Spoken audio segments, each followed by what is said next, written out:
Kita ke berita lainnya, Tribuners, pesan taksi online penumpang kapal cepat Amahai Tulehu dihampiri dan dipaksa batalkan pesanan.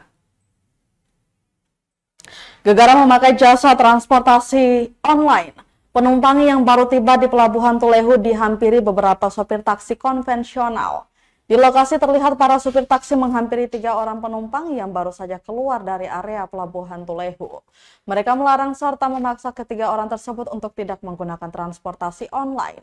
Hingga adu mulut pun tak terhindarkan antara kedua belah pihak. Salah seorang pengguna transportasi online, Rugaya Bugis, mengungkapkan dirinya sudah terbiasa memesan taksi melalui aplikasi pada smartphone. Menurutnya selain praktis, harga yang ditawarkan juga terjangkau. Dikatakan dirinya juga tak tahu menau kalau ada aturan yang melarang untuk menggunakan transportasi online. Hingga dirinya kaget saat dihampiri sejumlah supir taksi konvensional di negeri Tulehu.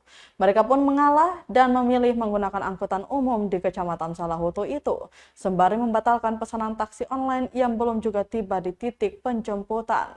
Sementara itu, Ketua Komunitas Taksi Tulehu Idris Mahu mengaku operasi transportasi online di negeri Tulehu membuat pendapatannya menurun drastis. Lanjutnya, larangan operasi transportasi online di negeri Tulehu merupakan aturan yang disahkan oleh Raja Negeri Tulehu, sehingga setiap orang atau penumpang kapal yang menggunakan transportasi online akan ditegur. Bila mana ada penumpang yang buka aplikasi Maxim yang ada di Tulehu, itu ditegur dan dilarang. Karena itu sudah ada suatu ikatan dari semua komunitas.